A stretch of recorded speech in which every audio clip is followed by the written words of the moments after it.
Bonjour à tous et bienvenue dans cette matinale du 10 mai 2017. Je suis Lucas Roudeluz pour CMC Markets et nous allons faire un tour aujourd'hui des marchés ce matin pour voir ce qu'il se passe donc sur les différents indices, les paires de devises, également les matières premières, notamment le pétrole qui est très intéressant en ce moment et spécialement le mercredi puisque nous allons avoir les stocks de pétrole.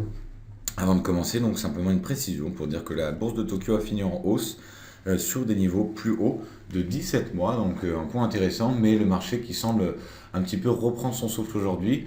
Il y a un vrai manque de catalyseurs à l'heure actuelle. Alors est-ce que les marchés ne chercheraient pas peut-être à redescendre un petit peu avant de reprendre leur souffle parce qu'ils voudraient poursuivre la hausse? Beaucoup d'investisseurs sont très positifs et sont acheteurs de ces marchés, mais pour poursuivre cette hausse, il faudrait peut-être un retrait léger de ces différents indices pour pouvoir se replacer, notamment sur des niveaux tels que 5374 pour le CAC 40. On va voir tout ça tout de suite.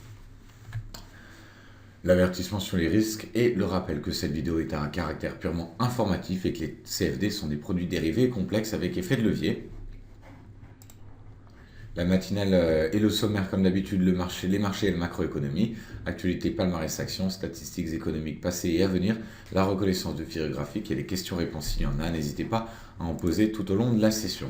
Donc le CAC 40 qui se situe en dessous des 5400 points, il a consolidé très légèrement de quelques points depuis tout à l'heure, donc nous sommes à 5380 points maintenant, en territoire négatif pour ce CAC 40.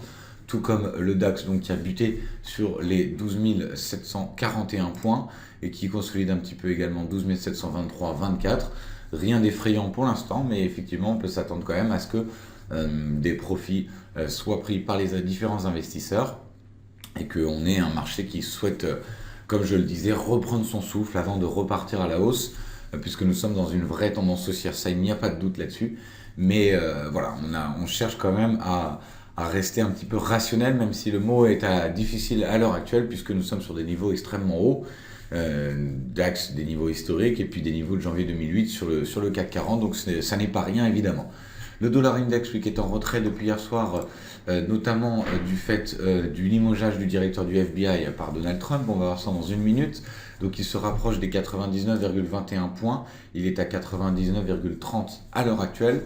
L'or qui se reprend un petit peu en repassant au-dessus des 1218 dollars, donc l'or dont on va rechercher un petit peu à investir dessus lorsqu'on a des marchés en repli de cette façon, puis l'or qui avait bien chuté depuis plusieurs sessions, donc ça peut être recherché un petit peu plus que d'habitude, donc il se reprend.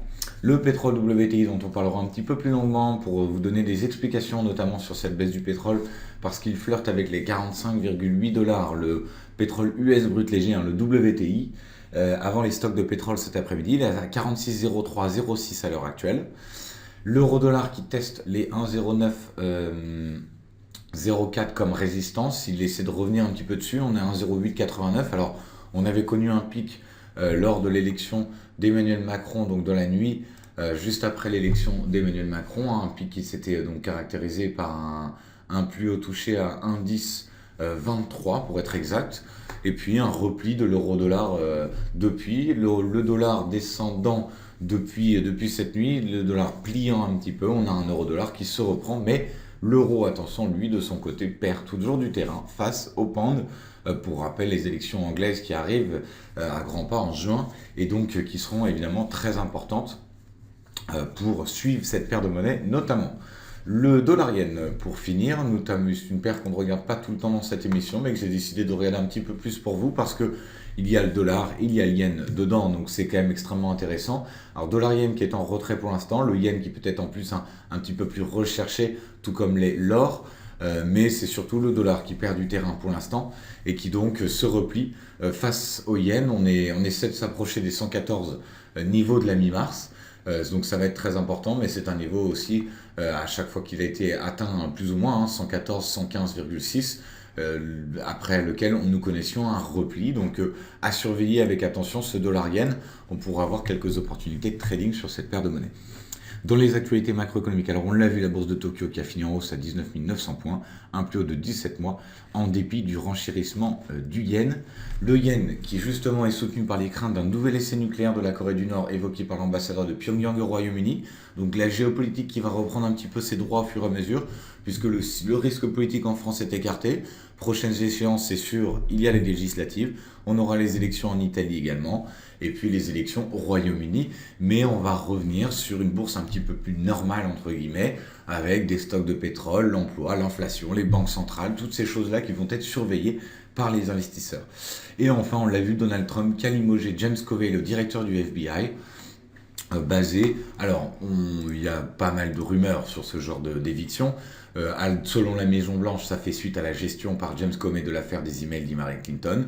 Pour les démocrates, à l'inverse, ce limogeage est plus probablement lié à l'enquête en cours du FBI sur les liens supposés entre l'équipe de Donald Trump et la Russie durant la campagne présidentielle américaine. Donc vous le voyez, la géopolitique et la politique, qui n'est pas à proprement dit de la politique, mais les histoires politiques sont en train de reprendre un petit peu le dessus. Et puis, le pétrole, évidemment. Alors, sur le pétrole, on a beaucoup de contradictions, puisque on avait donc les stocks qui auraient diminué, selon l'estimation de l'association professionnelle American Petroleum Institute, l'API, qui aurait diminué de 5,8 millions de barils aux États-Unis la semaine dernière.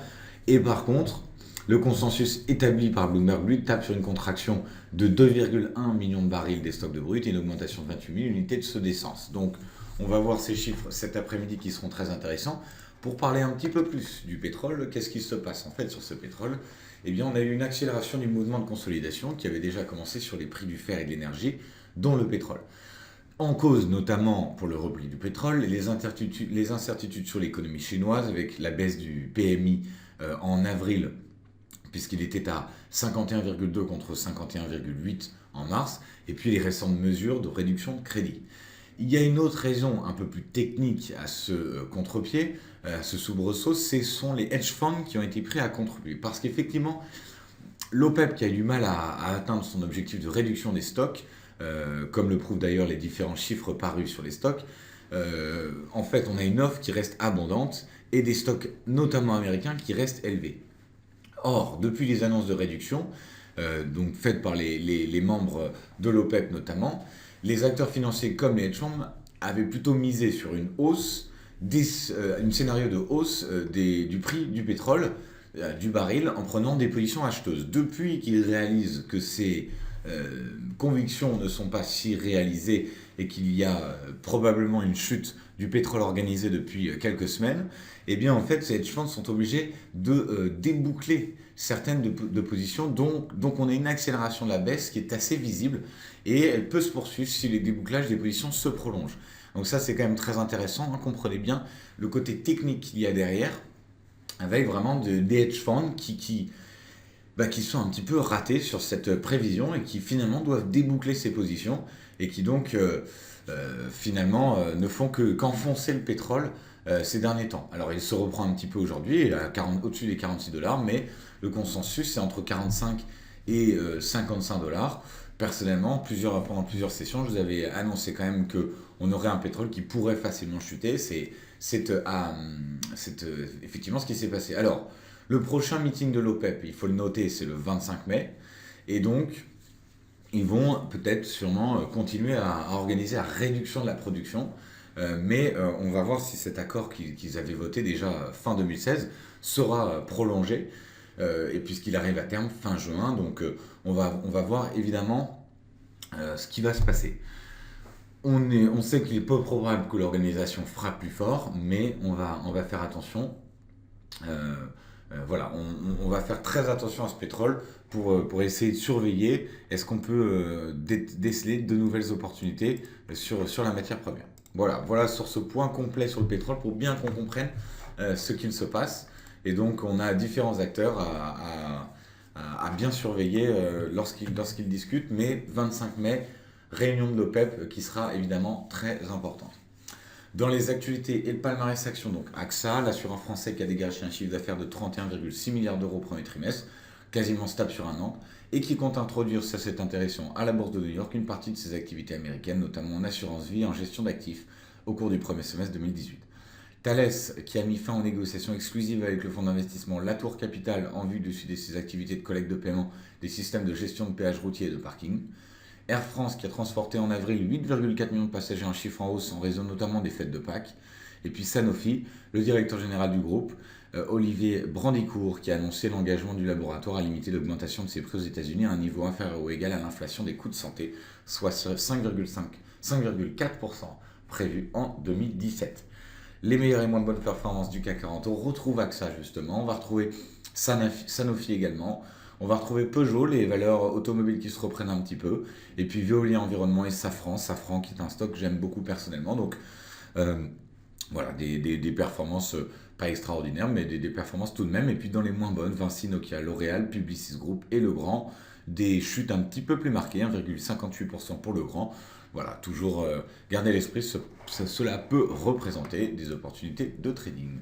Dans les statistiques passées et à venir, on a eu donc l'indice des prix à la consommation en Chine à 1,2% contre 1,1% attendu. L'indice des prix à la production en baisse, 6,4% contre 6,9% attendu.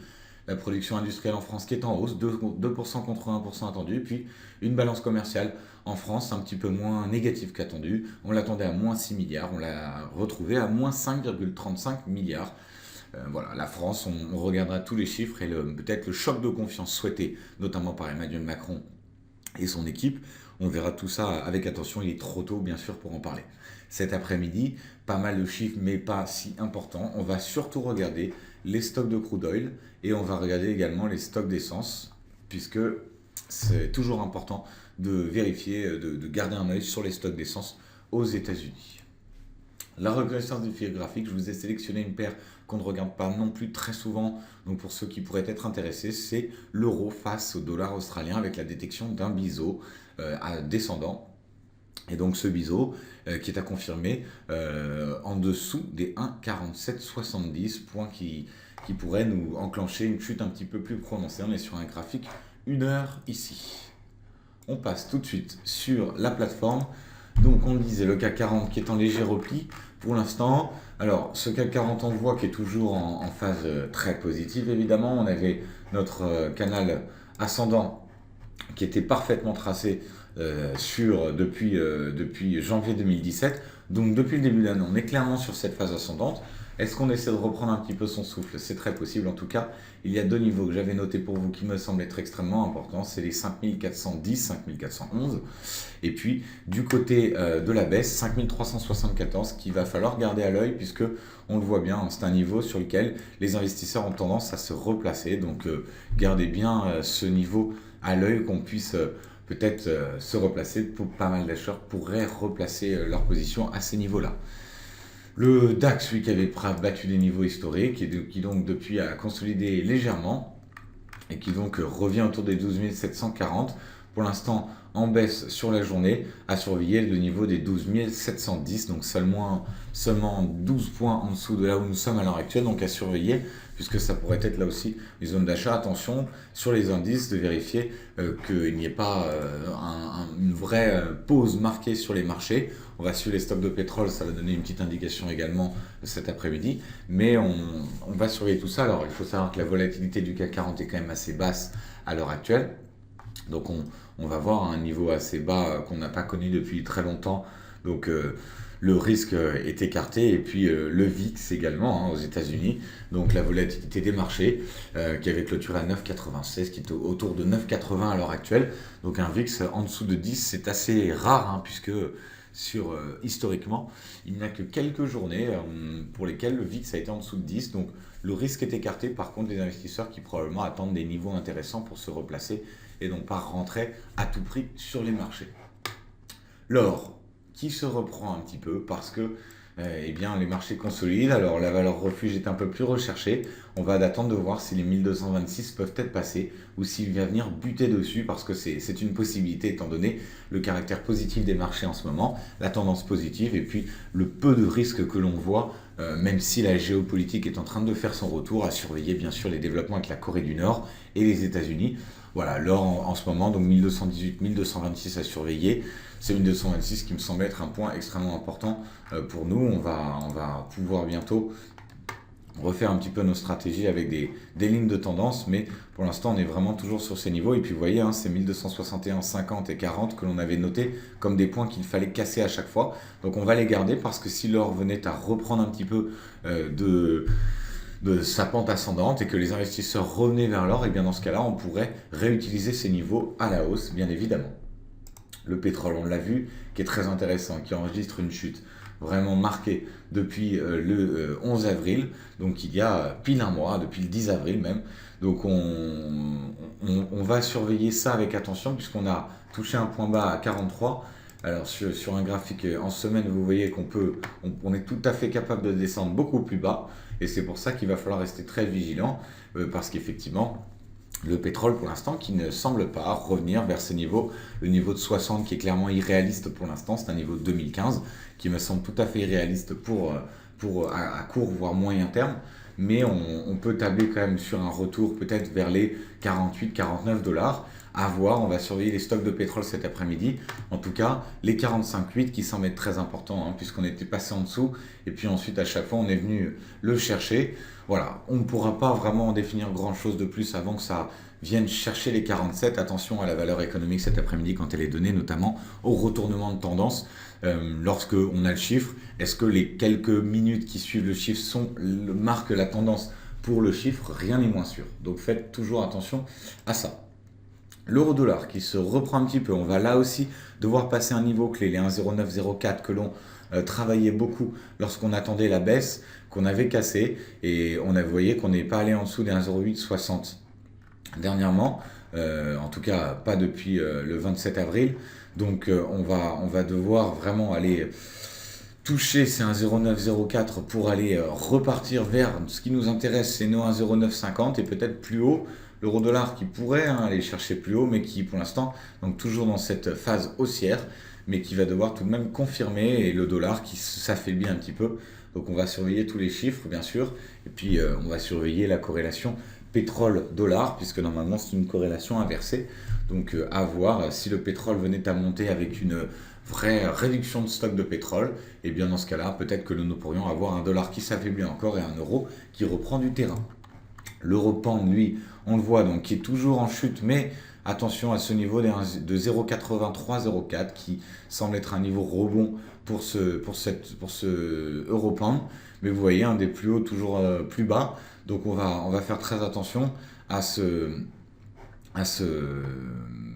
paire de monnaie, puisque on est vraiment sur une phase descendante sur l'euro-pound à l'heure actuelle, à surveiller bien évidemment, on l'a dit, les élections au Royaume-Uni qui pourraient être un catalyseur pour cette paire, en tout cas pour la livre sterling qui a gagné beaucoup d'espace, notamment on peut le voir rapidement face au dollar, hein. Regardez cette phase ascendante que l'on a eue sur le pound dollar, vous voyez, donc on est vraiment sur une reprise de la livre face au dollar, pardon. Le dollar index justement, donc lui qui est en baisse, mais qui s'était quand même très bien repris depuis plusieurs jours, hein. On avait eu un vrai sursaut du dollar index. Donc on le voit très bien ici, 99,21 à surveiller, niveau très important, on en est tout proche. Donc à surveiller bien évidemment, et puis sur un horizon plus long terme, on le voit, hein, le dollar qui avait perdu quand même pas mal de terrain et qui cherche à reprendre un petit peu à plus moyen voire court terme, plus moyen terme, 99,65 est à aller chercher pour que l'on parle vraiment d'une reprise du dollar sur le dollar index.